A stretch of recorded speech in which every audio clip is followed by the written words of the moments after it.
amen, to only hear words and be afraid, amen, to hear words and be afraid, amen, it is a shame, amen, it is a shame for the people of God to hear words and then be fearful of what they have heard, amen, amen, amen. It is, amen, it is, amen, it is, it's a shame, amen, if you only hear something and then you get afraid. For example, you don't even have to be there, but then somebody come and tell you about it, you get nervous, don't you? Amen. Amen. I'll give you a perfect example.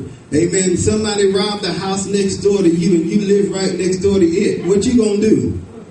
Amen. Yo, they ain't gonna talk to me up in here today. You gonna be like, Lord, let me make sure the door locked. Come on, somebody. Amen. Aren't you?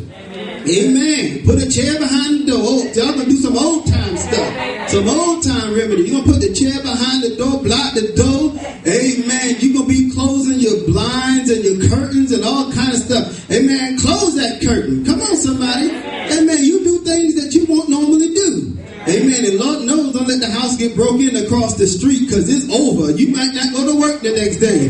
You might be sitting in your house now. Your child might not say that. You might be sitting in your house with your, you know what I mean? Like you come through this door today, I got something for you.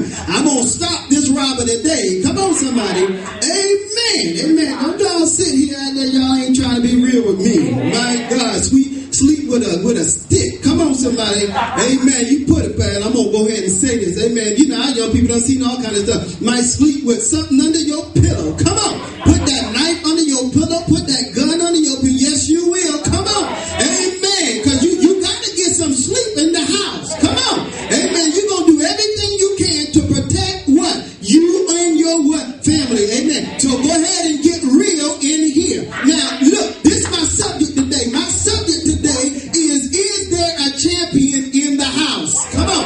Look at your neighbor and say, neighbor, is there a champion in the house? Amen. Yes, sir. Yes, sir. Now look at him again. Are you a champion? Are you a champion? Huh? What's that? Look at him. Say, what you got under your pillow? Come on. What you got under your pillow? What you been hiding? Come on, somebody.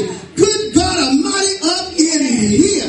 Lord have mercy. My God. But you know what I do from time to time, amen, when things get a little bit uncomfortable, amen, I go around with my anointing oil and I just anoint the door. Come on, that's what I do. I anoint the door. Didn't I do that last week? I anoint the door in the name of Jesus.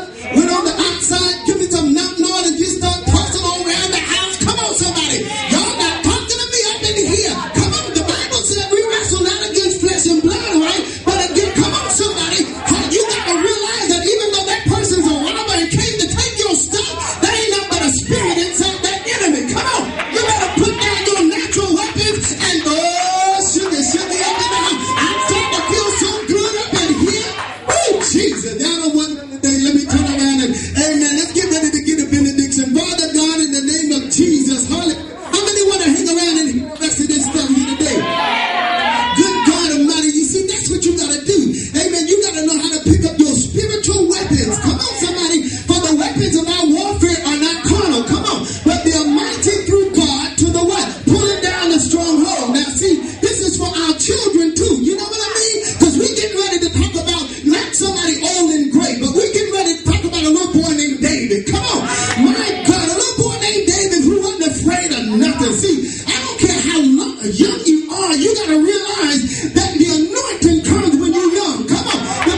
see, yeah. You know, it's something about us as we get older. You know what I mean? We don't have the courage that we used to have. Now let me break it down here. As a young person, you do crazy stuff. I remember when I was young, we used to jump off buildings. Come on, somebody. My God, we used to go walking on railroad tracks.